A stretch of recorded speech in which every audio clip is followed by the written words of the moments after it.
नमस्कार, मैं हूं प्रशांत द्विवेदी। S7 के संवाद कार्यक्रम में आपका बहुत बहुत स्वागत है। हमारे साथ में डॉक्टर ब्रजेश सिंह मौजूद हैं, जिनसे हम खास बातचीत करेंगे।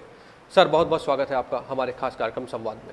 धन्यवाद सर, सबसे पहले सवाल आपसे ये है कि देखिए, एक बीमारी तो चली रही है जो लोगों को कहीं ना कहीं उसने परेशान कर रखा है, और उस पर हम लोगों ने कई बार बात भी की है, और जिस तरह से जाहिर सी बात है कि सरकार भी अपनी तरफ से कोशिशें कर रही है। सर, एक इसके अलावा एक बहुत बड़ी बात है कि डिप्रेशन का लोग बहुत शिकार हो रहे हैं। सर, अगर देखिए तो लोग कहीं ना कहीं परेशान हैं। अभी आप मुंबई की बात अगर हम कर लें तो बहुत सारे एक्टर्स ने देखिए सुसाइड कर ली है।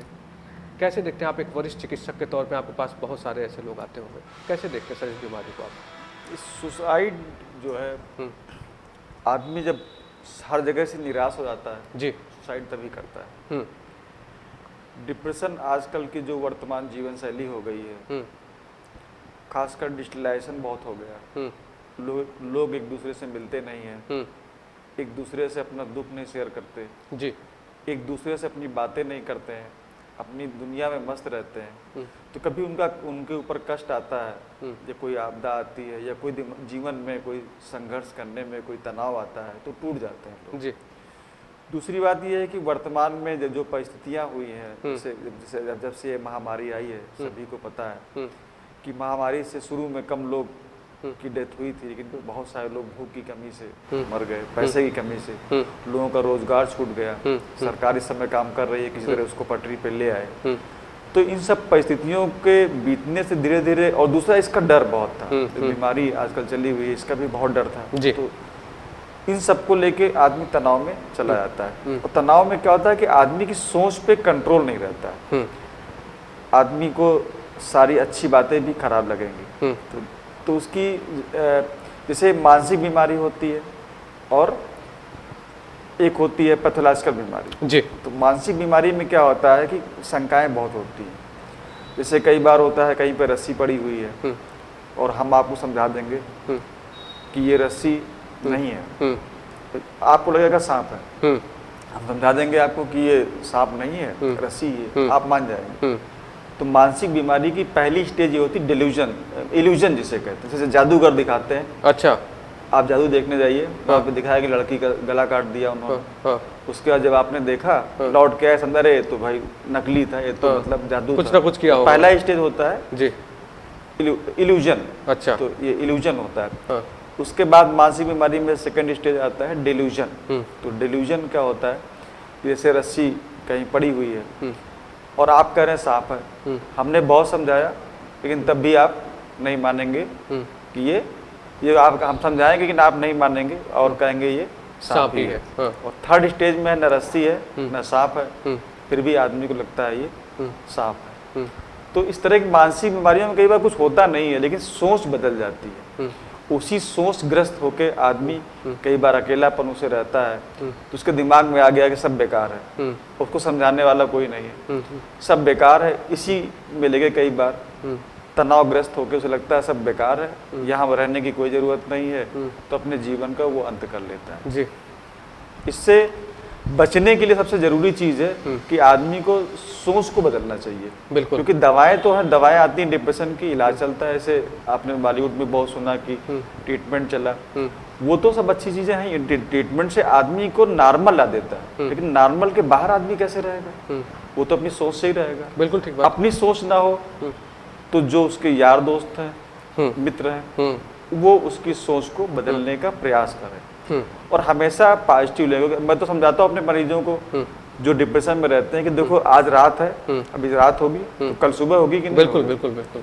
तो वैसे ही हर खराब वक्त के बाद एक अच्छा वक्त आता है। अभी महामारी का दौर चल रहा है, याद करिए हम लोग आज से 6 महीने पहले किस दौर में जी रहे थे। हर आदमी परेशान था, बहुत ज्यादा परेशाान था, क्या हो जाएगा, कोरोना यहाँ से आके तो नहीं चला गया, वहां से तो आके नहीं चला गया। तो हम लोग बहुत तरीके से डर रहे थे, लेकिन अभी थोड़ा चेंज आया है, केसेस बढ़ गए लेकिन हम लोग थोड़ा रिलैक्स हो गए। जी जी। क्योंकि हम लोग उसके यूज टू हो गए, समय बीता तो धीरे धीरे दिमाग हमारा परिवर्तित हुआ, तो हम भी डिप्रेशन से बाहर आए। डॉक्टर भी डिप्रेशन में बहुत थे, मरीज को मतलब देखने के लिए बहुत डरते थे, एकदम अपने रिश्तेदारों से मिलने से बहुत डरते थे। तो अब वो प्रिकॉशन के साथ सब लोग डर को निकाल के और काम कर रहे हैं। तो ऐसे ही आदमी जब डिप्रेशन में तो समय बीतेगा तो उससे बाहर जरूर निकल आएगा। तो मतलब ये माना जाए कि डिप्रेशन, अकेलापन जो है वो सबसे खराब होता है। सबसे आदमी को एक दूसरे से घुल मिल के रहना चाहिए। अगर आपके पास में कोई समस्या है तो उस समस्याओं का निदान ये भी कि आप किसी से अपनी समस्या के बारे में बात करिए, जिसको आप अपना मानते हैं कुल मिला के, तो बहुत सारी चीज़ें खत्म हो सकती हैं। सब ऐसा दिखता है। पुराने ज़माने में आप याद करिए कि हाँ। जैसे हमारी जो भारतीय संस्कृति थी, जी तो भारतीय संस्कृति में एक पूरा परिवार रहा करता था। बिल्कुल बिल्कुल। एक छत के नीचे पिताजी भी रह रहे हैं, माँ भी रह रही, चाचा भी रह रहे हैं, चाची भी रह रही, जी पूरा परिवार रहता था। तो आपस में लोग बिजी रहते थे और उनको अलग जो है सोचने का टाइम ही नहीं रहता था। तो आपस में किसी को कोई प्रॉब्लम हुई तो सब लोग मिलके उसका साथ देते थे और वो आदमी डिप्रेशन में नहीं जा पाता था। तो पुराने जमाने में लोगों को डिप्रेशन कम होता था। जैसे जैसे वर्तमान में लोगों की महत्वाकांक्षाएं बहुत बढ़ गई हैं। बिल्कुल। आदमी को पहले संघर्ष नहीं करना है, पहले दिन ही मुझे कार चाहिए, पहले दिन मैं करोड़पति बन जाऊं, मेरे उनके पास है तो मेरे पास क्यों नहीं। तो आपने जो अपने जीवन में जैसा कर रखा है तो आगे आपको मिलेगा तो वही। तो आप तुरंत, क्योंकि सफलता का कोई शॉर्टकट नहीं होता, सबको मेहनत करनी पड़ती है। किसी ने, जैसे कई बार कुछ लोग कहते हैं कि भाई अरे डॉक्टर साहब तो मतलब बहुत बड़े आदमी हो गए, तो डॉक्टर साहब ने भी कभी संघर्ष किया होगा। बिल्कुल, सभी ने संघर्ष किया, जितने भी लोग सफल हैं। चाहे अब किसी का होता है कि फैमिली से, मान लीजिए अंबानी को हिंदुस्तान के सबसे बड़े आदमी अंबानी जी हैं। जी बिल्कुल। उनको कहा जाता है, आज लोग कहते हैं वो बहुत आगे निकल गए, लेकिन उनके पिताजी ने संघर्ष किया एकदम। और एक स्थिति आप सभी लोग समझते हैं कि दो भाई थे और एक भाई की स्थिति कैसी है, तो किसी और ने और संघर्ष किया होगा। तो संघर्ष के बाद तो किसी दूसरे से बहुत कंपैरिजन हमें नहीं करना है, हमें खुद मेहनत करनी है और जितना है उसमें सुख रहना, आगे की इच्छा रखनी है, क्योंकि आगे की इच्छा नहीं रखेंगे तो आप कभी आगे नहीं बढ़ पाएंगे। ठीक बात है। तो आगे की इच्छा रखें, लेकिन अगर उसमें बहुत सफल ना हो तो उसको अपने दिल में नहीं बिठाना है। और अगर दिल में बिठाना है तो इसलिए बिठाना है कि हमें उससे अच्छा करना है, उसको लेके अपने आप को तोड़ नहीं देना है कि यहीं से सब खत्म हो गया। बहुत सारे महान लोगों के बारे में आप सुनते होंगे, तो कोई कुछ नहीं बन पाया तभी वो और अच्छा बन पाया। जैसे हम लोग कई बार कहते हैं कि जब आदमी स्कूल जाता है, उसका जब पढ़ता है, जब 11-12 में पहुंचता है, सबसे पहले क्या बनना चाहता है? कोई डॉक्टर बनना चाहता है, कोई इंजीनियर बनना चाहता है, यही बनना चाहता है। बिल्कुल बिल्कुल। बहुत कम लोग ऐसे होते हैं कि जो पहले से सोच लें कि मैं IAS ही बनूंगा। बहुत कम लोग ऐसे होते हैं जो पहले सोच लें मैं PCS बनूंगा। बहुत सारे कम लोग ऐसे होते हैं जो ये नहीं सोचते कि मैं बहुत बड़ा टीचर बनूंगा। बिल्कुल। शुरू में आदमी चार्म होता है कि मैं डॉक्टर बनूंगा या इंजीनियर बनूंगा। ठीक बात है। लेकिन उसमें से बहुत सारे लोग जो नहीं बन पाते वो कई बार IAS बनते हैं और इस देश को चलाते हैं। ठीक है, ठीक बात है। और बड़े बड़े अच्छे पदों पे जाते हैं। बिल्कुल ठीक है। तो कई बार जो असफलता भी हमें सिखाती है, उसी में जो टूट गया वो डिप्रेशन में चला गया और जो नहीं टूटा वो सबसे बड़ा आदमी, सबसे अच्छा आदमी बन गया। देखिए डॉक्टर साहब, हम लोग बहुत सारी स्टोरियां पढ़ते हैं जिसमें देखिए आप बहुत सारे लोग वहाँ पे नहीं पहुँच पाते, कहते हैं कि मेरी कहानी, आप जैसे बॉलीवुड के आप महानायक अमिताभ बच्चन की बात कर लीजिए, तो उन्होंने भी अपनी एक कहानी बताई कि मैं ट्रेन से वापस जा रहा था, फिर मेरे पास में कॉल आता है, मतलब कॉल क्या, कोई ना कोई उनके पास में आता है और वो उनको रोकता है। उसके बाद आज वो सदी के महानायक हैं। तो जाहिर सी बात है कि अगर आदमी दृढ़ संकल्पित है किसी चीज़ के लिए, और बिल्कुल सही बात आपने कही, अकेलापन जिंदगी में परेशान करता है, लेकिन आदमी को अपने आप को कहीं ना कहीं व्यस्त रखना चाहिए। बिल्कुल व्यस्त रखना चाहिए, अपनी आदतें चेंज करनी चाहिए। जी जी जी। कहीं न बिजी हो तो आप पढ़ने की आदत डाल लीजिए। ठीक है, कुछ ना पढ़ें तो कम से कम अपने माँ बाप से बात कर लें। बिल्कुल ठीक। आजकल कई बार क्या होता है, हम लोग घर में अपने पिताजी माताजी से बात कम करते हैं, है ना। तो जब भी आप हो तो अपने आप को बिजी रखें, नई हैबिट कुछ सीखने का, जैसे स्पोर्ट्स में कर लें, रुचि होनी चाहिए, संगीत का रुचि कर लें, ठीक बात, पढ़ने की रुचि कर लें, तो कुछ ना कुछ रुचि पाल लें तो आपको डिप्रेशन। तो मतलब इसकी एक ही दवा है, मतलब जो दवा तो देते हैं आप, अलग चीज है कि ठीक है हम जब कोई मरी जाएगा तो दवा आपको देना ही देना है, लेकिन इसकी जो सबसे अचूक संजीवनी बूटी वाली दवा वो यही है कि अकेलापन आप दूर करिए तो शायद आप डिप्रेशन के शिकार न होइए। बिल्कुल, एक अचूक दवा है। अच्छा सर, ठीक है, चलिए अभी हम लोगों ने डिप्रेशन के बारे में बात की, क्योंकि जाहिर सी बात है कि जब हमने बताया कि डॉक्टर ब्रजेश सिंह हमारे साथ में जुड़ रहे हैं तो बहुत सारे सवालात भी हमारे पास में आए, और उसमें सबसे पहला सवाल यही आया डिप्रेशन को लेकर। अच्छा सर, मेरा दूसरा सवाल आपसे ये है कि आजकल संक्रामक बीमारियां बहुत चल रही हैं, जैसे डेंगू को आप देख लीजिए, मलेरिया को देख लीजिए, और जो भ्रम की स्थिति बनी, कहीं ना कहीं आदमी परेशान रहता है, तो क्या लक्षण होते हैं इसके, क्या बचाव है सर? नहीं, देखिए कि डेंगू, अच्छा हाँ, इस बात में एक बात बतानी थी कि से पूरा देश परेशान है, पूरा प्रदेश परेशान है आजकल कोरोना महामारी से। जी जी। तो याद करिए आज से 8-10 साल पहले हम लोग डेंगू से बहुत परेशान थे, बहुत दहशत थी उस समय, दहशत थी। मच्छर देखते ही आदमी जो है मच्छर मारने के लिए बैठा रहता था कि मच्छर को कैसे मारा जाए। बिल्कुल बिल्कुल। तो उस समय डेंगू पहले भी होता था कि कम होता था, उस समय 8 से 8-10 साल पहले बहुत बढ़ गया था। तो लोगों को जानकारी, उसको मैनेजमेंट बहुत नहीं पता था। धीरे धीरे उसके बारे में मेडिकल में डॉक्टरों ने भी सीखा कैसे मैनेज किया जाए और उसको अच्छे से मैनेज किया गया। आज डेंगू होता है लेकिन कोई डरते कम लोग, डॉक्टर भी कम डरता है और मरीज भी कम डरता है, और मतलब इसमें मृत्यु दर भी काफ़ी कम हो गई। बहुत कम पेशेंट होते हैं जिनकी डेथ हो पाती है। तो वर्तमान में डेंगू भी फैला हुआ है। डेंगू का बुखार बहुत तेज आता है और जनरली क्या होता है कि उसको कई बार हड्डी तोड़ बुखार भी कहते हैं। इतना बुखार हो जाता है कि लगता है कि हड्डी टूट जाएगी। छोटे छोटे चकत्ते पड़ जाते हैं, कई बार ब्लीडिंग होती है तो छोटे छोटे चकत्ते पड़ जाते हैं। इसमें एक बात बहुत अच्छा आपने डेंगू का उठाया है, तो डेंगू में एक बहुत भय है, आदमी प्लेटलेट गिनता रहता है। हाँ, गिनता है, सही बात है। सबसे ज्यादा है डेंगू हो गया सर, प्लेटलेट मेरी आज 80,000 थी, आज मेरी 60,000 हो गई, कल 45,000 हो गई। तो वो केवल प्लेटलेट गिनता रहता है कि मेरी इतनी हो गई तो मैं क्या करूं। तो एक संदेश आपके द्वारा मतलब पूरे समाज को है कि इतना प्लेटलेट नहीं गिने। ठीक बात है। प्लेटलेट किसी की जनरली अगर जो ब्लीडिंग होती है वो 10,000 के नीचे हो जाए तो ब्लीडिंग होती है जनरली। रिस्क जनरली 10,000 के नीचे ज्यादा होता है। अलर्ट हम लोग अगर किसी की प्लेटलेट 20,000 हो गई है तो हम लोग अलर्ट होते हैं कि मतलब कि हाँ अलर्ट मोड में अगर प्लेटलेट को हम लोग मॉनिटर करें तो उस समय हम लोग अलर्ट हो जाते हैं कि मतलब कि इनको ब्लीडिंग हो सकती है।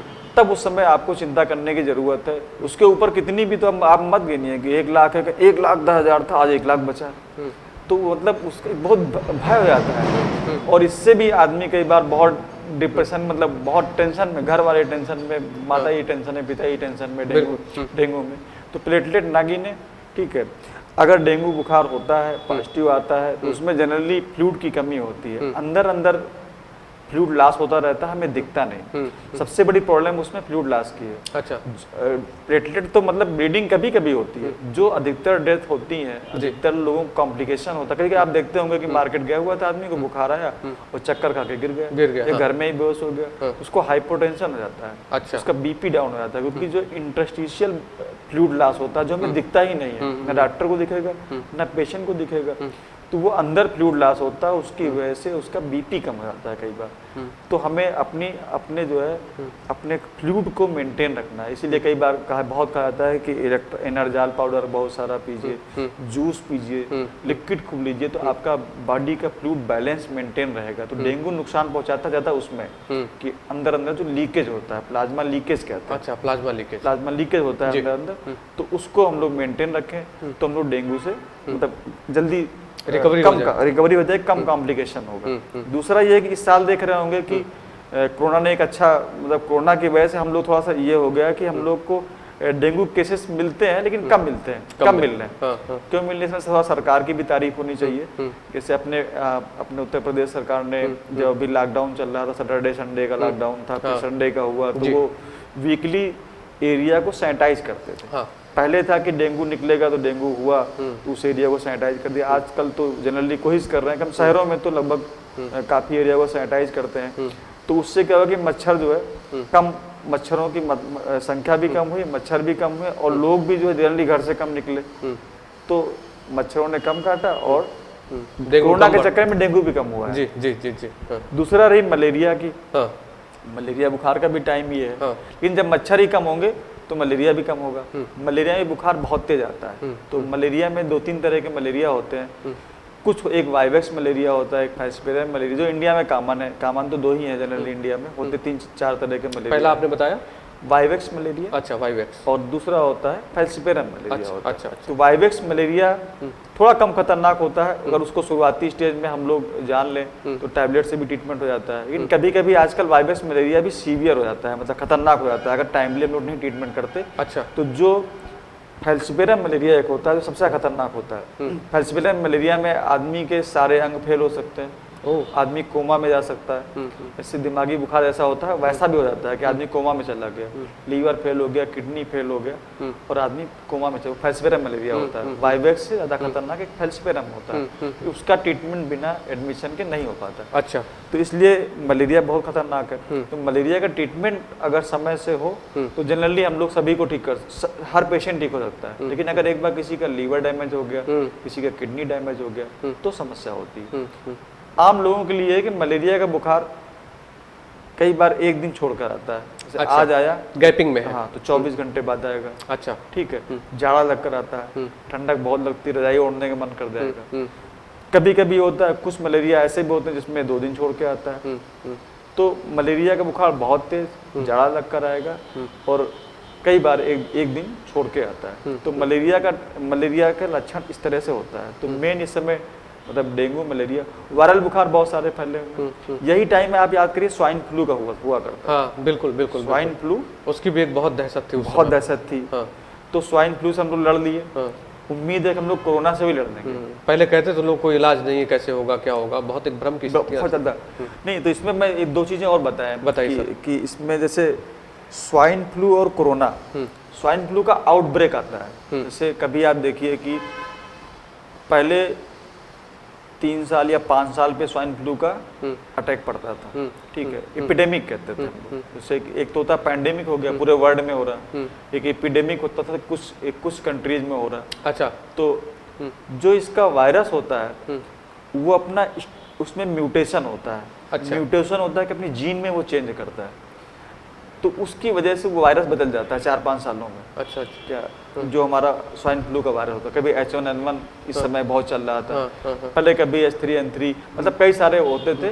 तो वो अपने आप को म्यूटेट करता रहता है। अच्छा अच्छा। तो म्यूटेट करने से जब उसका म्यूटेशन मतलब हो गया तो उसका आउटब्रेक हो गया और उसकी एपिडेमिक हो गई। वैसे ही इस समय जो कोरोना है, जो कोरोना की बात करना बिना बताए हुए बात पूरी नहीं होती है। जी बिल्कुल बिल्कुल। कि वर्तमान में जो कोरोना है, कोरोना से हम लोग जैसे जैसे कोरोना को देखते जा रहे हैं, ट्रीट करते जा रहे हैं, तो नई जानकारियां सामने आ रही हैं। अभी यूएस में उन लोगों वहाँ के वैज्ञानिकों ने कुछ रिसर्च किया है जिसमें उन्होंने देखा कि कोरोना में भी म्यूटेशन हो रहा है। अच्छा।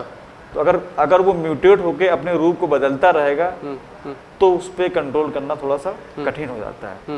उन्होंने 9 तरह के स्ट्रेन ढूंढे हैं कि कोरोना के 9 स्ट्रेन मतलब इस समय वहाँ पे उन्होंने ढूंढ लिए हैं। अब अपने इंडिया में अभी ICMR बताएगा, वो भी स्टडी कर रहे हैं। तो वो स्ट्रेन बदलता रहता है। जब स्ट्रेन बदल लेगा तो उसको कंट्रोल करना थोड़ा कठिन हो जाता है, क्योंकि उसका रूप एक दवा बनी जिसने एक स्ट्रेन को काबू किया, बिल्कुल उसमें म्यूटेशन हो गया, उसने अपने आप को चेंज कर लिया, तो उसने जो है तो दवा दूसरा असर करे। पुराने जमाने में हम लोग राछा सुना करते थे, राछा से अपना रंग बदल लेते हैं, अपना वेश बदल लेते हैं। तो आप किस पे अटैक करो, इस पे कर रहे हो, पता नहीं होगा, चेंज कर दिया, यही म्यूटेशन। तो उसमें भी म्यूटेशन हो रहा है। लेकिन जब हमने उसको कंट्रोल कर लिया तो उम्मीद है कि ये भी कंट्रोल हो जाएगा। बिल्कुल। अच्छा सर, देखिए एक भ्रम की तो स्थिति है कि अगर आप किसी को बुखार आता है तो वो सबसे पहले दिमाग में एक ही बात आती है कि कहीं कोरोना तो नहीं है मुझे। जबकि आपने कहा कि अभी वायरल बुखारों का भी सीजन चल रहा है, तो इसको कैसे मतलब फाइंड आउट कैसे किया जाए, आदमी कैसे समझे सर? मतलब बेसिक कुछ बातें बता दीजिए जिसमें हमारे दर्शक जो लगातार जो सवाल भी कर रहे थे, क्या करें? जी, कोरोना में एक तो बुखार होता है जी, ठीक है। बुखार जनरली सबको होता है। बुखार के साथ में गले में खराश आगे बढ़ती है, तो गले में खराश होती है, और उसके आगे क्या होता है कि उसको खांसी आती है, और खांसी के बाद फिर सांस की प्रॉब्लम आती है, वीकनेस बहुत होती है, और टेस्ट का सभी लोग देखते हैं मैं टेस्ट बदल गया है। अगर टेस्ट बदल रहा है बुखार के साथ में, कई और चीज़ों में बदलता है, लेकिन वर्तमान में जो बदल रहा है जी, तो वो जनरली में बदलता है। और उसकी खाने भूख थोड़ी सी कम हो जाती है। तो शुरुआती जो लक्षण है मेन मुख्य यही 4-5 लक्षण है। लेकिन पता है कि कोरोना में जो एक बड़ी प्रॉब्लम हो रही है वर्तमान में प्रॉब्लम क्या हो रही है कि लोगों को आजकल अगर आप कोरोना टेस्ट एडवाइस कर दीजिए, सब लोग प्राइवेट डॉक्टर हैं, तो कई बार हम लोग कोरोना एडवाइस कर देते हैं तो मालूम चला पेशेंट ही भाग गया, है ना। इतना भय बनाए हुए, अभी भी बनाए हुए। तो लोग कोरोना का इतना भय ना बनाए। एक संदेश मुझे ये देना था कि लोगों को कोरोना का इतना भय, अगर किसी डॉक्टर ने एडवाइस किया, वर्तमान में जो अभी कल ही परसों स्टडी एक आई थी, ICMR ने ये बताया है कि हमारी जो पॉपुलेशन है इंडिया की लगभग 7.5% इन्फेक्ट हो गई है, कोरोना से इन्फेक्ट हो गई है। जी जी जी। और कहीं कहीं पे जो टेस्ट हो रहे हैं गवर्नमेंट में, वो जितने टेस्ट हो रहे हैं उसमें से 10% टेस्ट पॉजिटिव आ रहा है। तो कोरोना ऐसी स्थिति में है। तो इस समय अगर कोई भी बुखार हो रहा है, मैं तो ये कहता हूँ जैसे कई बार पेशेंट आते हैं और वो डॉक्टर को समझाने लगते हैं कि मुझे कोरोना नहीं है, ठीक है, मुझे कोरोना हो नहीं सकता है। तो कोरोना सभी को हो सकता है। इस बात को लोग क्यों नहीं समझते हैं?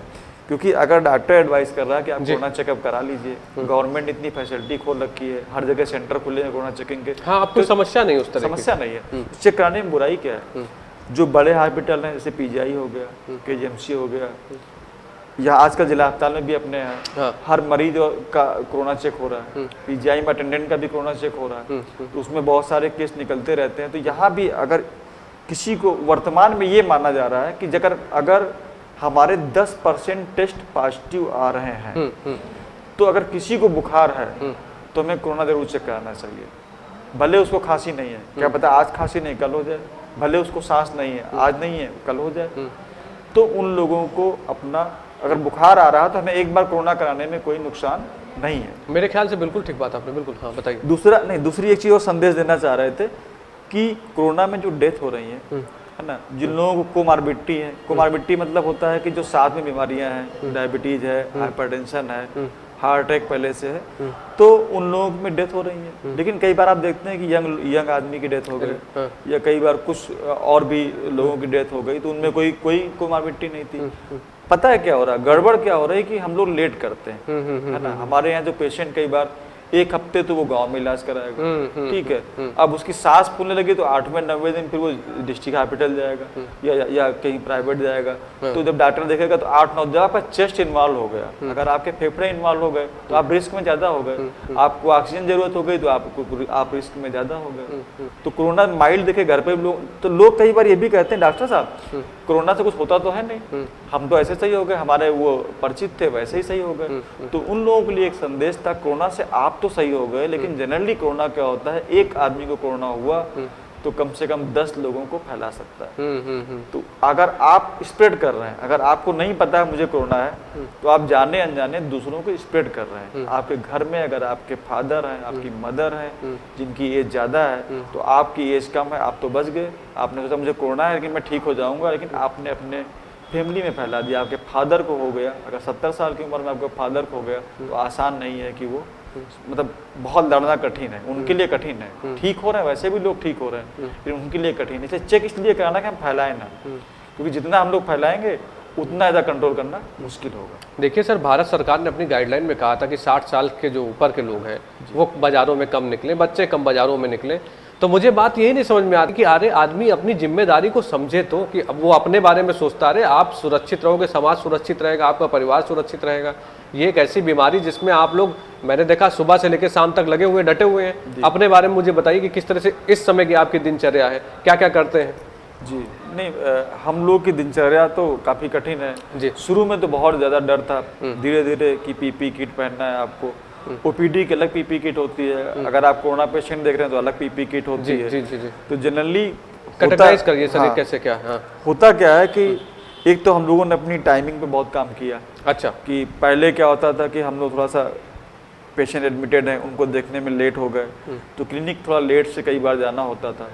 अभी क्या हो गया कि इसे टाइम है कि हम 9 बजे बैठना है, तो कोशिश करते हैं कि हम लोग अपना काम 9 बजे शुरू कर दें। अच्छा। भले पेशेंट 1 हो, 2 हो, 3 हो, 4 हो, तो अगर आप टाइम से काम स्टार्ट करेंगे तो रश नहीं होगा, और रश नहीं होगा तो सोशल डिस्टेंसिंग को मेंटेन करना बिल्कुल थोड़ा सा आसान रहता है। लेकिन हिंदुस्तान में आम जनता, अगर आप बहुत ज़्यादा कहते हो तो आपसे लड़ने को उतारू आती है। उससे लगता है कि मतलब मुझे तो है ही नहीं है, लेकिन उसको ये समझाना जरूरी होता है कि आपको नहीं है, लेकिन आपके बगल में जो खड़ा है उसको तो हो सकता है। ठीक बात। कई बार वो मास्क नहीं पहनते, जैसे क्लिनिक पे आते हैं कई बार पेशेंट लोग, तो वो बाकी का वो बाहर मास्क पहने रहे, और जब चैम्बर में आएंगे तो वो मास्क को नीचे उतार देते हैं, जबकि सबसे जरूरी है चैम्बर के अंदर आते मास्क लगाना। बिल्कुल। तो वो मास्क लगाए रहते हैं और कई बार मास्क को नीचे कर देते हैं, और नीचे करके तब आपसे बात करते हैं। तो उनको बोलना पड़ता है कि जो आपको सुनना है, कान से सुनना है, मुंह से नहीं सुनना है। तो उनकी आदत में है कि किसी से बात करनी तो मास्क हटा के बात करते हैं। और उस जब आप बात करते हैं तो आपको अगर आपने सोशल डिस्टेंसिंग नहीं बना रखी है तो आप इन्फेक्टेड हैं तो आपको स्प्रेड हो सकता है। तो जनरली उन लोगों को समझाना रहता है कि जब भी आप ये करें तो मास्क को जरूर पहने रहें। दूसरा ये है कि हम लोग क्या होता है कि मास्क पहनना होता है, फेस शील्ड पहनना होता है, ग्लव्स पहनना होता है, चैम्बर का सैनिटाइजेशन हर 2-3 घंटे में करना होता है। अच्छा। खुद आप जब भी टाइम मिलता है आप हाथ धुल लीजिए। देखिए इस वायरस की एक बहुत इंपॉर्टेंट चीज़, ये भी बड़े मजेदार चीज़ ये है कि हर चीज़ दवा से नहीं मर रहा आसानी से, लेकिन डिटर्जेंट से मर जाता है। आपके कपड़े पे वायरस है, आप उसको डिटर्जेंट में डाल दीजिए, आधे घंटे पड़ा हुआ है तो वायरस खत्म हो जाता है। तो साबुन से मर जा रहा है, आप हाथ धुल लीजिए अच्छे से। तो उसकी सबसे अच्छी दवाई तो यही है। पहले हम लोग जब पढ़ा करते थे तो उस समय बताया जाता था, क्वेश्चन आया करता था एग्जाम में कई बार कि सबसे अच्छा प्रोटेक्शन क्या है। अगर आप मतलब किसी बीमारी से इन्फेक्शन कंट्रोल का सबसे अच्छा प्रोटेक्शन क्या है, तो उसमें कई सारे ऑप्शन हुआ करते, 4 ऑप्शन जनरली हर क्वेश्चन में रहते थे। अच्छा। तो उसमें जो है कि हम लोग बड़ा सोचा करते थे, तब पढ़ते थे तो बहुत MBBS की बात करते, MD के बाद तो और समझदारी आ गई। तो उस समय बहुत सोचते थे कि कोई सोच रहा है कि मेडिसिन सबसे अच्छा वो है, कोई सोचता था कि इम्यूनिटी मतलब वैक्सीन लगेगी तो सबसे अच्छा है, कोई मतलब अलग अलग तरीके से सोचते थे। तो उसमें एक सबसे आसान ऑप्शन रहता था कि हाथ धोना, तो आंसर हमेशा वही रहता था। ठीक बात है। तब हम लोग उसको प्रैक्टिकली उतना नहीं समझ पाते थे। आज देख रहे हैं कि सबसे ज्यादा इतनी बड़ी महामारी को सबसे ज्यादा अच्छा कंट्रोल करने का तरीका है हम लोग समय समय पे हाथ, जब भी मौका मिले हाथ धुलते रहे। सैनिटाइजर का भी लोग यूज खूब करते हैं, करना चाहिए, लेकिन सैनिटाइजर से बेटर है कि हम हाथ को धुलें। सैनिटाइजर क्या करता है कि एक लेयर जब आप यूज करते हैं तो एक लेयर बना देता है, और उस लेयर को बनाने के बाद अगर कोई इन्फेक्शन गया तो उसमें उसको क्रॉस नहीं करता। अच्छा। उसमें चिपक जाता है। ठीक है, जैसे मान लीजिए उसमें चिपका हुआ है तो अब आपके हाथ में तो ही है, मतलब है आपके हाथ में तो आप सुरक्षित हैं, आप फैला सकते हैं। लेकिन तो इसका तरीका क्या है कि जब भी आपको मौका मिले आप साबुन से हाथ धुल लें। तो बेस्ट है हैंड वॉशिंग साबुन से, मास्क और सोशल डिस्टेंसिंग। बिल्कुल ठीक बात है। तो सर ये मुझे बताइए, जो दैनिक दिनचर्या आपने बताया, क्योंकि आपके पास बहुत आपके ऊपर जिम्मेदारी है और जाहिर सी बात है कोरोना नहीं, अलग भी बहुत सारे आपके पेशेंट्स जो आपके साथ में जुड़े हैं दिखाने के लिए आपको आते हैं। IBP की बात हो गई, फैटी लीवर की बात हो गई, बहुत सारी बीमारियां जो चल रही थी साथ में आपके पेशेंट आते थे। तो दैनिक दिनचर्या में कितने घंटे आप लोग क्या ये सब पहने रहते हैं, कैसे बैठते हैं सर? क्योंकि जाहिर सी बात है कि अगर इतना बड़ा मतलब एक तरह से देखा जाए तो बहुत बड़ी जद्दोजहद करनी पड़ती है इस काम को करने के लिए, और इतना टाइमिंग कैसे देते हैं फिर? जी, कैसे अपने आप को एडजस्ट करते हैं, मैं समझना चाहता हूँ। नहीं, कैसे अब आपको काम तो करना पड़ेगा। एक तो अगर आप जो है मास्क हटाएंगे तो डर है कि आपके चैम्बर में कोई भी कोरोना का पेशेंट आ जाता है। अच्छा, एक चीज़ और हो रही है, एक चीज़ इस बीच में वो बताना चाह रहा हूँ आप जनता के लिए। कई बार क्या होता है कि एक दिन की मैं घटना शेयर करना चाहता हूँ सभी से कि एक दिन एक पेशेंट मेरे पास आया दिखाने के लिए कि सर मुझे फीवर है, कफ है, ये है। मैंने देखा उसको तो हमने, और उसके और भी सिम्टम थे कई बार। अच्छा, कोरोना में कई बार पेट भी आपका गड़बड़ होता है, फीवर कफ के साथ में लूज मोशन भी हो जाते हैं, GI को भी इन्वॉल्व करता है। तो उसके सारे सिम्टम कोरोना के थे। तो मैंने जो है उससे जो है पूछा, उसको मैंने बताया कि जो है कि आपको तो कोरोना लग रहा है ना, आप जाके तुरंत जाके जिला अस्पताल में चेक कराइए। तो वो कहता, तो वो वहाँ से भाग आया था। उसने कहा सर मेरे तो कोरोना है। अच्छा, हाँ, मतलब ये पॉजिटिव था, आपके पास में आ गया। वो वहाँ से भाग आया था। तो मतलब आम जनता को ये बताना है कि अगर ऐसे गलत काम नहीं करें, ये बहुत गलत काम है और ये दंडनीय भी है। तो हमने वहाँ फोन किया तो वो पेशेंट वापस वहाँ पे, क्योंकि वो कई बार बताते नहीं, इतना रस रहता है, तो कई बार उन्होंने कहा होगा कि आप रुकिए, और वो वहाँ से धीमे से भाग लेते हैं। आप सुन रहे हैं कई बार गलत नंबर लोग दे देते हैं। हाँ, दे देते हैं। गवर्नमेंट स्वास्थ्य विभाग की टीम, मतलब ये समाज के वो लोग हैं कि जो अपनी जिम्मेदारी को समझते नहीं है। कुल मिला के मैं इस बात को मतलब इसकी निंदा करता हूँ कि ऐसे लोग समाज में, जब तो आपको समस्या है और आपको पता है कि आपकी वजह से समाज जो है खतरे में पड़ रहा है, अरे हम तो डूबेंगे, तुमको भी डूबेंगे। ऐसे लोगों को तो बिल्कुल इस बात को चेतना चाहिए सर। मैं तो कहता हूं, मुझे इस बात का बड़ा अफसोस होता है कि जो लोग अपनी जिम्मेदारी नहीं समझ रहे। देखिए आप मास्क नहीं लगा रहे हैं, भारत सरकार, उत्तर प्रदेश सरकार लगातार प्रयास कर रही, लेकिन आपको सुरक्षित रहने के लिए उन सामानों का उपयोग तो करना पड़ेगा। बाजारों में आप घुसे हुए हैं तो आपको कौन बचा लेगा सर, कौन सी दवा बचा लेंगे बताइए। आपने कितनी बढ़िया बात कही कि आपके घर में जो बूढ़े माँ बाप हैं आपके, जी जी, आप तो ठीक हो जाएंगे, आपका इम्यून सिस्टम मजबूत है, लेकिन उनके बारे में कौन सोचेगा। ये समाज में आप 4 जगह जाके बैठोगे, बातचीत करोगे, अरे भाई बीमारी है तो उसका आप लोग भी तो उस बात को समझिए, अपनी जिम्मेदारी। डॉक्टर अपनी जान खतरे में लगाया, अब आपके पास पेशेंट आके बोलता कि हाँ मुझे पॉजिटिव था कोरोना, और अगर आपने उस समय किसी भी काम की वजह से अगर थोड़ी भी अगर आपने लापरवाही बरती होती तो आप परेशान होते, और आप जिन पेशेंट को देखते वो भी परेशान होते। बिल्कुल बिल्कुल। तो सर इस समय मतलब मैं इसीलिए मतलब उन लोगों के बारे में नहीं, वो भी परेशान, प्रशासन भी परेशान हो रहा है। हाँ वो भी परेशान, प्रशासन ढूंढता रहता है कई बार, अब फोन मिला के पूछ रहा है आपसे कि मतलब शहर के जिले के डीएम परेशान हो जाते हैं, एसडीएम परेशान रहते हैं, स्वास्थ्य विभाग के सीएमओ परेशान, सभी परेशान रहते हैं। ऐसे लोग ढूंढते रहते हैं कि वो पेशेंट कहाँ है। तो अब ये मतलब कि ऐसे लोगों को तो ऐसा नहीं करना मतलब सर कितना बड़ा चैलेंज है। आप देखिए कि आपको उतनी बड़ी भीड़ में ढूंढना है। प्रशासनिक अधिकारियों ने अपनी जान को लगा रखा है खतरे में, डॉक्टरों ने अपनी जान को खतरे में लगा रखा है। मैंने देखा कि आपके काम करने के तरीकों को मैंने देखा, जब ये बटोही में बन रहा था, क्वारंटाइन सेंटर वगैरह बनवाना था, तब एक बहुत बड़ी स्थिति थी, संपूर्ण कर्फ्यू लगा हुआ था, बिल्कुल माहौल आप देखिए कर्फ्यू में था, तो आदमी तब बहुत परेशान था। लेकिन तब आप लोगों ने जिस तरह से काम किया सर, मैं सैल्यूट करता हूँ आपके काम करने के तरीके को, कि आप जैसे डॉक्टर इस समाज में जो सुरक्षा करने के लिए लगे हुए हैं, आपका भी अपना परिवार है, बच्चे हैं आपके। तो मुझे उस चीज़ के बारे में बताइए, जब आप अपने इस समय पे जब आप अपने घर पे पहुंचते थे और अभी भी पहुंचते हैं, तो क्योंकि पिता भी हैं आप, डॉक्टर होने के नाते मतलब साथ साथ में आप एक पिता भी हैं, तब की स्थितियाँ क्या होती थी उस समय? नहीं, बहुत ही वो रहता था कि अगर कभी किसी क्लिनिक पे कभी कोरोना पेशेंट आ गया, बाद में मालूम चला वो पॉजिटिव आया, सबसे पहले तो अपना चेकअप कराना पड़ता था कि आप अपना जो है कि 2-3 दिन बाद आपको अपना चेकअप कराना है जी। और 3-4-5 जब तक रिपोर्ट नहीं है तब तक अपने आप को आइसोलेट भी करना है कि बच्चा करीब ना है, पत्नी करीब ना है, माँ बाप के करीब मैं ना जाऊँ। मेरे यहाँ पे 2 घर हैं, तो मेरे फादर अक्सर दूसरे घर में मैं कहता हूँ रहें, मेरे मतलब क्योंकि क्योंकि वो 70 ईयर ओल्ड है, तो मैं चाहता मतलब कि मैं कहीं इन्फेक्ट हो जाऊं तो फैमिली ना इन्फेक्ट हो जाए। तो उसके लिए आजकल तो मैं कई बार 3 बार नहाता हूं। मैं सुबह आने से पहले एक बार, क्लिनिक आने से पहले नहाता हूं, फिर मैं यहाँ से जाता हूँ। उसके बाद जो ट्रीटमेंट एक कोरोना पेशेंट को अपने साथ करने चाहिए, अपना मास्क डिस्कार्ड करते हैं, ठीक है, अपने सारे कपड़े, या तो जनरली मैं तो इतना वो सिंसियरली वो कर रहा था, ओवर ज़्यादा ही कर रहा था कि सोडियम हाइपोक्लोराइड के लिक्विड में, अच्छा उसमें अपने कपड़े डाल देता हूँ, और उसमें कुछ देर रहने के बाद 15 मिनट 20 मिनट रहने के बाद, कपड़े काफ़ी ख़राब भी हुए है ना, उसमें रहने के बाद फिर वो वॉशिंग के लिए चले जाते हैं। फिर मैं नहाता हूँ। एक अलग रूम बना रखा है हमने घर में, कि घर में जाने के बाद सबसे पहले गेट के पास मेरे एक नल लगा हुआ है, वहाँ पहुँच के मैं हाथ धुलता हूँ। जूते जनरली वॉशेबल पहनते हैं, इस समय लेदर शूज हम लोग नहीं पहन रहे हैं। जनरली सभी लोग कोशिश कर रहे हैं कि लेदर शूज इस समय नहीं पहने, क्योंकि उसको वॉश करना कठिन होता है, तो आप वॉश नहीं कर सकते, तो आप वॉशेबल शूज पहने। तो आप मैं जाता हूँ, पहले अपने हाथ धुलते हैं, पैर धुलते हैं, और अपने जो है बाहर गेट पे ही अपने शूज का जो लोअर एरिया रहता है, सोल रहता है, उसको धुलते हैं। फिर वहाँ पे दूसरे चप्पल पहनते हैं। फिर एक रूम बना रखा है पीछे हमने घर में, जो हमारा चेंजिंग रूम है, जिसमें आइसोलेशन रूम है, जिसमें कि सैनिटाइजर का मतलब सैनिटाइज करते रहते हैं बीच बीच में। वहाँ पर जाकर ये कपड़े चेंज होते हैं, फिर वहीं पे नहाते हैं, और वहाँ पे जो है नए मतलब कपड़े चेंज करके दूसरे घर के कपड़े पहन के तो हम लोग घर में प्रवेश करते हैं।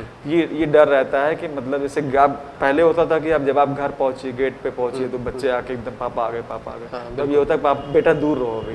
जो आप अपने आप को चेंज करके तो घर वालों से मिलिए, तो सुरक्षा तो आपको लेनी पड़ेगी। अगर आप हेल्थ केयर वर्कर हैं तो सुरक्षा तो लेनी पड़ेगी। दूसरा एक बात और कहना चाह रहा था, बताइए, कि वर्तमान में कई बार आप देखते होंगे कि हेल्थ केयर वर्कर्स पे बहुत अटैक किया जा रहा है। एक बात मैं दुख का विषय, बिल्कुल दुख का विषय, बिल्कुल बिल्कुल। अभी वहाँ पे साउथ में एक घटना घटी है, बहुत दर्दनाक घटना है, कि एक और अपने यहाँ का मीडिया तो नहीं, मैं वहाँ के मीडिया के बारे में भी 2 शब्द कहूँगा। बताइए सर। वहाँ पे एक घटना घटी कि एक कोई सीरियस लड़की थी जिसका कि ट्रीटमेंट कोई नहीं कर रहा था, हड्डी की उसको दिक्कत थी, उसका ऑपरेशन होना था, ऑपरेशन कोई नहीं करती और उसको प्रॉब्लम थी। एक डॉक्टर ने उसका जो है ऑपरेशन किया हिम्मत करके और वो वहाँ पे उसकी डेथ हो गई। अच्छा। ठीक है, डेथ होने के बाद जैसे हमेशा होता है कि अगर किसी की डेथ होती है तो सबसे बड़ा दोषी कौन है? डॉक्टर। डॉक्टर। तो उसकी डेथ हो गई। डेथ होने के बाद हंगामा हुआ। हंगामा होने के बाद वो इतने सीधे डॉक्टर थे जैसे कि उनको इतना आघात लगा कि 2 दिन बाद उस यंग डॉक्टर ने सुसाइड कर लिया। Oh my God. ठीक है। तो कई बार आप मतलब जब जैसे कोई जैसे डॉक्टर क्या होता है कि बहुत सेंसिटिव भी होता है। जो लोग सीनियर हो गए, पुराने हो गए, इतनी छोटी छोटी घटनाएं झेलते झेलते तो वो बड़े हो गए। हाँ, मतलब उनके पास एक एक्सपीरियंस हो गया कुल मिला के। हाँ। तो उसने सुसाइड कर लिया। उसको इस मतलब इस बात से इतना वो हो गया, उसको इतना मतलब वो सामाजिक इतना वो हो गया। तो कई बार लोगों को लगता है कि उन्होंने कह तो दिया कि भाई मतलब ये हो गया, ये डॉक्टर दोषी, फांसी चढ़ा दो, ये कर दो, वो कर दो, लेकिन ये करते उससे ये सोचना चाहिए कि वो भी एक इंसान ही है। और मैं पहले भी कहा करता था कि इंसान है तो गलतियां उससे भी हो सकती हैं, कभी हो सकती है। ठीक बात है। तो मैंने एक बहुत पहले एक कविता लिखी, जिसमें एक लाइन मैंने ये भी लिखी थी कि इतनी जल्दी क्यों भूल गए हमसे भी कोई ऊपर है, इतनी जल्दी क्यों भूल गए हमसे भी कोई ऊपर है, हम इंसा बनकर भूपर हैं, हम इंसा बनकर भूपर हैं, हम नश्वर हैं, वो ईश्वर है। ईश्वर इंसा के होने में क्या फर्क बताने आया हूँ, जो जख्म नहीं दिखता सबको वो दर्द सुनाने आया हूँ।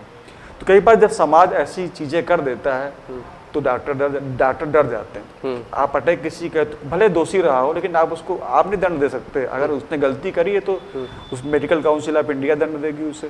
आप गवर्नमेंट आप शिकायत करिए, सरकार बहुत सारे नियम डॉक्टरों के खिलाफ, वो दंड देंगे। जब जनता दंड देती है तो झगड़े होते हैं और उसका सामाजिक बहुत नुकसान होता है।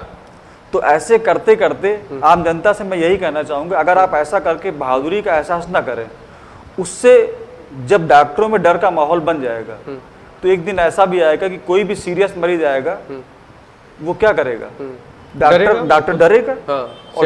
सेवा में बिल्कुल डरेगा।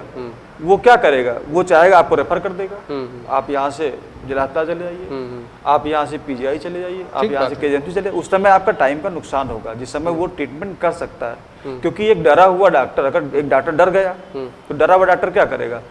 डरा हुआ डॉक्टर वो पहले अपनी जान बचाएगा कि आपकी बचाएगा? बिल्कुल जाहिर सी बात है। अगर आप किसी को डरा के रखेंगे, दबाव में रखेंगे, तो डरा हुआ डॉक्टर पहले अपनी जान बचाएगा। बिल्कुल सर, देखिए मैं इस बात को मानता हूं कि दबाव में कोई काम नहीं होता और डॉक्टर्स कभी भी अपने पेशेंट को नुकसान पहुंचाना नहीं चाहता। कोई भी धरती में डॉक्टर हो सर, देखिए वो बिल्कुल नहीं चाहता कि मेरा पेशेंट कहीं से नुकसान में जाए।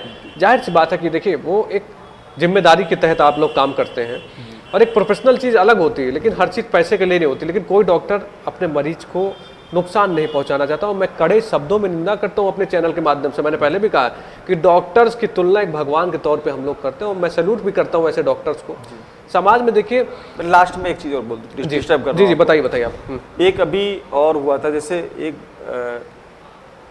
एक अभी जो है डेथ हुई थी यंग डॉक्टर, कोरोना से ही यंग डॉक्टर की। वो 7 महीने की प्रेग्नेंट थी। ठीक है। तो हम लोगों को बड़ा दुख हुआ कि एक बार बहुत दिन पहले आपने सोशल मीडिया में बहुत पढ़ा होगा कि एक थोड़ा सा डिस्प्यूटेड टॉपिक था, लेकिन फिर भी मैं बोल रहा था कि एक हथनी की डेथ हुई थी। जिसमें कि कुछ अराजक तत्वों ने कुछ गलत किया था, पटाखे उससे डेथ हो गई थी। तो समाज में बहुत करुण क्रंदन हुआ। ठीक है, समाज ने उनको, हम लोग निंदा करी, बहुत खराब बात थी। एकदम। लेकिन मतलब कि उस डॉक्टर की डेथ हो गई जो 7 महीने प्रेग्नेंट थी। ठीक है, एमडी डॉक्टर थी। समाज ने उसके लिए 2 शब्द भी नहीं बोले, बहुत कम बोले। इस समय तो समाज को जरूरत है कि डॉक्टरों का उत्साहवर्धन। देखिए डॉक्टर साहब, मैं एक बात बताऊं आपको कि समाज में कुछ बहुत ऐसे लोग होंगे, लेकिन कुछ ऐसे लोग भी हैं जो ज़्यादा हैं और वो आपके साथ में खड़े हैं। हमारा चैनल आपके साथ में खड़ा है और मैं आप जैसे जो डॉक्टर काम कर रहे हैं, सराहनीय कर रहे हैं, मैं उनको मतलब मैं नतमस्तक हूं उनके सामने, उनके कार्यों के प्रति। और मैं तो अपने चैनल के माध्यम से मैंने करीब 200 के ऊपर एपिसोड दिखाए हैं जिसमें मैंने डॉक्टरों के बारे में जिस तरह से बताया, खुलकर मैंने बातचीत की उनसे। इस बात के लिए तो मैं एसएमएन की बहुत तारीफ करूंगा कि आप लोगों ने डॉक्टरों को बुलाया, उनसे बात करी जी सर। उनकी बातों से आज मैं आया हूँ, मैंने लोगों आपने इतनी लंबी बात हुई, लोगों पे कुछ मैसेज जरूर गया होगा। बिल्कुल सर, सकारात्मक तौर पर प्रयास करने चाहिए, हमारे आने का कुछ फायदा जरूर मिले। बिल्कुल। एक चीज लास्ट बात मैं एक बात और कहना चाह रहा था कि इस समय क्या हो रहा है कि जो स्वास्थ्य कर्म डॉक्टर ही नहीं, कोरोना बीमारी में जब आपके घर में पेशेंट हो जाता है, ठीक है, तो घर का सदस्य भी उससे नहीं मिलना चाहता। लोगों की डेथ जा रही है कोरोना से, तो डेड बॉडी लोग नहीं ले जाते, ठीक है। आप समझिए कि जो स्वास्थ्य कर्मी, डॉक्टर ही नहीं, स्वास्थ्य कर्मी हमारा स्वीपर भी है, वार्ड बॉय भी है, सारे कंपाउंडर भी है, ठीक बात है, डॉक्टर भी है, ठीक है, प्रशासन के लोग भी हैं, पुलिस के लोग भी हैं, पत्रकार भी, सभी लोग उसमें हैं। तो शुरू में क्या हुआ कि जब केसेस कम थे तो जब लॉकडाउन हुआ तो मतलब सबकी एनर्जी उसमें बहुत खर्चा हो गया, ठीक है। उस समय ऐसा माहौल देता, डर बन गया कि सारी एनर्जी खत्म हो गई। अब जितना समय बीतता जाएगा लोगों में फैटीग होता जाएगा, डॉक्टर भी थक रहे हैं, स्वास्थ्य कर्मचारी भी थक रहे हैं। तो मैं लोगों से ये कहूंगा कि अगर मतलब डॉक्टरों की आलोचना किसी भी बात पे करनी होती है, सही समय नहीं है, या चिकित्सा कर्मचारियों को आलोचना करनी, कोई गलत काम कर दिया तो उसको मतलब उसकी आलोचना करें, लेकिन मतलब वो सही समय। उससे क्या होता है कि एक की करते हैं तो बाकी सब में भी फैटिगेबिलिटी और बढ़ती है कि मतलब चलो हम वो तो ऐसे हैं कि हम तो ऐसे करते रहते हैं, तो ये फैटिगेबिलिटी का समय है। इसीलिए कई बार देखते होंगे जितने, क्योंकि कोरोना का मरीज तो 6 महीने से देख रहे हैं, बिल्कुल आपके घर में पहला मरीज है, उनके लिए तो पिछले 6 महीने से वही लगातार सेवा में लगे हुए, वही काम ही कर रहे हैं। तो धीरे धीरे उनको हमें फैटीग होने से बचाना है, क्योंकि इसीलिए गवर्नमेंट ने अब देखिए होम आइसोलेशन यूपी में लागू किया, शुरू कर दिया है। होम आइसोलेशन से हमारी एनर्जी बची काफी इसके लिए रायबरेली आईएमए ने बहुत, ये बात मैं बताना चाहूंगा, आईएमए रायबरेली ने बहुत संघर्ष किया था। आईएमए रायबरेली ने योगी जी से बहुत डिमांड करी, मुख्य सचिव से बहुत डिमांड करी, हमारे आईएमए अध्यक्ष थे उनसे बहुत कहा, नर्सिंग होम एसोसिएशन ने हमारे बहुत डिमांड करी। तो इनकी काफी डिमांड के बाद काफी लेट मिला हमें उत्तर प्रदेश को, लेकिन उससे क्या हुआ कि जो हमारे हल्के मरीज हैं उन पे हमारी एनर्जी नहीं जा रही, खर्चा नहीं हो रहा, स्वास्थ्य कर्मचारी उन पे नहीं काम कर रहा। शुरुआत में तो हमें हल्के मरीज भी एडमिट होने और उनका भी ट्रीटमेंट करना, तो हमारी मैन पावर है, हमारी खर्चे हैं, सब कुछ उस पर भी जा रहे थे। तो अब वो होम आइसोलेट हो जाते हैं और जो गंभीर मरीज है उनको अस्पताल में रहने की जरूरत है, इनका फैसिलिटी नहीं है, उनको रहने की जरूरत है। दूसरा ये भी था जो लोग डर रहे हैं कोरोना से, बहुत डरते हैं, चेकअप नहीं कराएंगे, तो उनके लिए भी एक भाई होम आइसोलेशन है। अगर आपको बहुत गंभीर दिक्कत नहीं होगी तो आप घर पे रहिए, आप दवा खाइए, अर्ली स्टेज में रिकवरी है, रिकवरी बहुत अच्छी है, बहुत बढ़िया। सही जो एंटीवायरल मेडिसिन है, मतलब जनरली मेनली 2 मेडिसिन का बहुत इफेक्ट बहुत अच्छा है। एक तो एडमिट होने के बाद देखिए बस बहुत समझ नहीं आप बिल्कुल बताइए। 2 मेडिसिन का इफेक्ट बहुत अच्छा है। एक तो होता है कि अगर आपको कोरोना हुआ, आपके चेस्ट में सिम्टम नहीं है, तो आपकी ओरल टैबलेट्स हैं कई सारी, वो दी जाती हैं, उससे आपकी कई बार 4 दिन में निगेटिव हो जा रहा कोरोना उनका, ठीक है। दूसरी होती है अगर आपका चेस्ट का एनवायरनमेंट हो गया, आपकी सांस फूल रही, तो उसमें भी आईवी मेडिसिन बहुत सारी हो गई, रामबाण टाइप में है जो बहुत इफेक्टिव है। तो अगर आपको हो गया कोरोना, आपने चेक करा लिया, ट्रीटमेंट सही समय से कराया, तो लगभग सब कुछ सही हो जाएगा। अच्छा, ये आयुर्वेदिक की जो बात हो रही है डॉक्टर साहब, थोड़ा सा मैं जानना चाहता हूँ आयुर्वेदिक के बारे में क्या कहना, क्योंकि आप एक बेहतरीन डॉक्टर के तौर पर हैं और देखिए लगातार जिस तरह से पुरानी पद्धति के वो लोग बने, क्योंकि आप एक गांव के परिवेश से आते हैं और आपने बहुत कुछ देखा है अपनी जिंदगी में, तो ये कितना फायदा करती है? देखिए आयुर्वेद हो गया, होम्योपैथ हो गया, एलोपैथ हो गया, तीनों चीजें थोड़ा सा अलग अलग हैं। और लेकिन ये जो आयुर्वेद क्या होता है उसमें इम्यूनिटी बूस्टर्स हैं, इम्यूनिटी बूस्टर्स जो हमारे घरेलू उपचार के रहते हैं, तो वो चीजें हैं। जैसे इम्यूनिटी बूस्टर में आपका विटामिन सी है, विटामिन सी आप किसी भी वायरल फीवर में आप लेंगे, है ना, आपको डेंगू हो जाए विटामिन सी लीजिए, आपको जुकाम बहुत होता है विटामिन सी लीजिए। तो आप इम्यूनिटी बूस्टर लेंगे, आपकी अपनी इम्यूनिटी को आप बूस्टअप कर रहे हैं। जिंक हो गया, जिंक का रोल बहुत है। और सबसे बड़ी बात है कि जो लोग ऑफिस में रहते हैं, जैसे आप भी रहते हैं ऑफिस में, है ना, जो लोग ऑफिस में काम करते हैं, तो आजकल स्टडी हो रही है विटामिन डी बहुत कम है, विटामिन डी की डिफिशिएंसी बहुत हो रही है। विटामिन डी भी इम्यूनिटी बूस्टर है। तो और ये देखा गया है कि जो लोग विटामिन डी इस समय ले रहे हैं, है ना, उन पे कोरोना का इफेक्ट कम है। तो मतलब जो इम्यूनिटी बूस्टर्स लिए जा रहे हैं उनको लेने के बाद इम्यूनिटी हमारी बढ़ती है, बीमारी से लड़ने की क्षमता हमारी बढ़ती है। तो इम्यूनिटी बूस्टर्स हमारे लिए लाभदायक है, वो किसी भी रूप में है, आयुर्वेद रूप में हाँ, है, मतलब आप घर की चीज भी यूज कर सकते हैं, घरेलू नुस्खे जो अगर किचन में अगर देखा जाए तो बहुत सारी दवाएं। बिल्कुल, आप संतरा खाइए, टमाटर खाइए, ग्रीन वेजिटेबल खाइए, दूध लीजिए, एक्सरसाइज करिए। अच्छा, एक चीज और भी था कि अब आपने आयुर्वेद छेड़ा तो उसमें साथ में योगा भी आता है, योगा आता है। तो जो लोग योगा कर रहे हैं ना, वो बहुत अच्छा कर रहे हैं, है ना। ऐसा नहीं कि योगा एक अलग पद्धति नहीं है, योगा सभी के लिए, चाहे वो आयुर्वेद वाला हो, चाहे होम्योपैथ वाला हो, चाहे एलोपैथ वाला, योगा सभी लोग करें। मेरे ख्याल से अगर संपूर्ण सूर्य नमस्कार कोई करता है आज के समय में, तो एक तरह से संपूर्ण योगा है, क्या कहेंगे इस बार? नहीं, वो तो है ही है, लेकिन जो रेस्पिरेटरी एक्सरसाइज होती है योगा में, जैसे अनुलोम विलोम बताया जाता है, बाबा रामदेव जी बताते हैं कपाल भाती करिए। ये क्या है कि आपको लंग के एक्सपेंशन को बढ़ाती हैं, आपके फेफड़े को मजबूत करती हैं। तो जिन लोगों को उदाहरण मैंने देखा है, लोग मरीजों से बात जो रिकवर किए उनसे बात हुई है, तो जो लोग योगा करते थे, जिनमें रेस्पिरेटरी एक्सरसाइज करते थे, उन लोगों में लंग का इन्वॉल्वमेंट होने के बाद भी उनको रेस्पिरेटरी सिम्टम कम थे। अच्छा, ऐसे बहुत सारे लोग जो लोग नहीं करते हैं कोई एक्सरसाइज, तो उन लोगों को अगर इन्फेक्शन हो गया, लंग डैमेज हो गया, उनकी सांस ज्यादा फूल रही। जो लोग ये करते हैं, योगा करते हैं, एक्सरसाइज करते हैं, उनको इफेक्ट किया, फेफड़े डैमेज भी हुए। ऐसा नहीं कि सीटी में आया कि लगा कि फेफड़े तो बहुत डैमेज है, कि उनके उतने लक्षण नहीं थे। क्यों नहीं थे? क्योंकि वो रेस्पिरेटरी एक्सरसाइज पर डे, एक तरह की रेस्पिरेटरी एक्सरसाइज है योगा।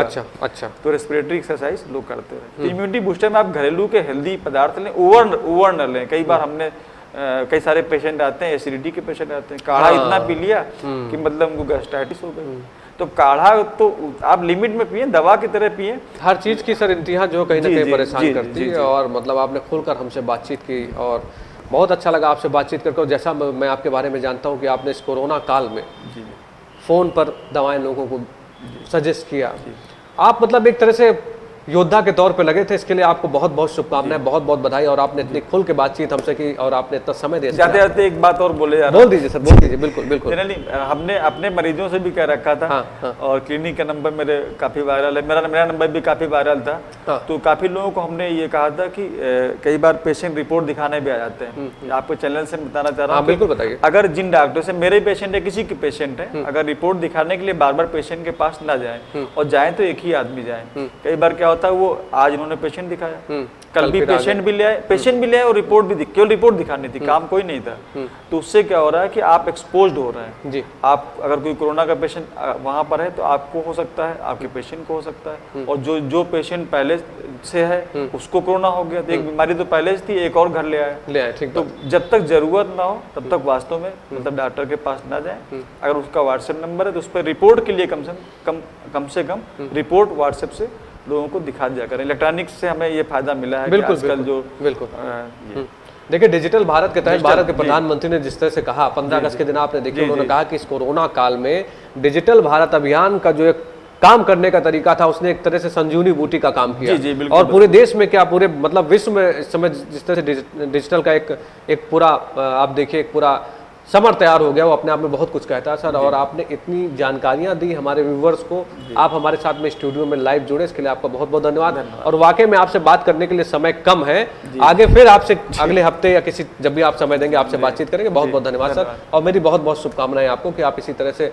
जिस तरह से सेवा कर रहे हैं करते रहिए और गरीबों को भी सेवा करिए और सर आगे भी बढ़ाइए। बहुत बहुत धन्यवाद। तो ये थे डॉक्टर ब्रजेश सिंह जो सीधे हमारे स्टूडियो से लाइव जुड़े थे। मैं आपको बताऊँ कि डॉक्टर ब्रजेश सिंह एक बेहतरीन डॉक्टर भी और गांव के परिवेश से आते हैं। और आज मैंने इनसे एक बात सीखी है कि ये डॉक्टर होने के साथ साथ एक कवि भी हैं, जिन्होंने जैसे इन्होंने सुनाया। तो जाहिर सी बात है कि मतलब जब आप बहुत व्यस्त रहते हैं, देखिए आप इनसे सीखिए, अभी डिप्रेशन के बारे में आपसे बता रहे थे, तो आप अपने लिए वक्त जरूर निकालिए, आप अपने लोगों से बातचीत करिए। अगर आप किसी चीज़ के शौकीन है, चाहे वो क्रिकेट हो, मतलब किसी तरह का स्पोर्ट्स हो, या आप कविता कहते हैं, किताबें पढ़ते हैं, तो आप ज़्यादा से ज़्यादा समय जब भी खाली होइए तो उसमें बिताइए। यकीन मानिए आप कभी बीमार नहीं होंगे। और इस बात का ख्याल रखिए कि अभी कोरोना वायरस की कोई दवा नहीं बनी है। हमारे डॉक्टर्स भी हमारे साथ में लगे हुए हैं और प्रयास कर रहे हैं, प्रशासन भी लगा हुआ है। तो आप मास्क लगाइए, अपनी जिम्मेदारियों को समझिए, रिक्वेस्ट है मेरी आपसे, क्योंकि जिस तरह से देखिए परेशानियां हो रही हैं उसके लिए सबको जागरूक होने की आवश्यकता है। तो आप सुरक्षित रहिए, अपने परिवार को सुरक्षित करिए, मास्क लगाइए, दूरी बनाइए, बाजारों में कम जाइए। डिजिटल भारत अभियान चल रहा है भाइयों, आप उसका फ़ायदा उठाइए। आप मत जाइए डॉक्टर के पास, आप व्हाट्सएप नंबर लीजिए, भेजिए, जागरूक रहिए, सब कोई सुरक्षित रहेगा। समस्या कहाँ पर है?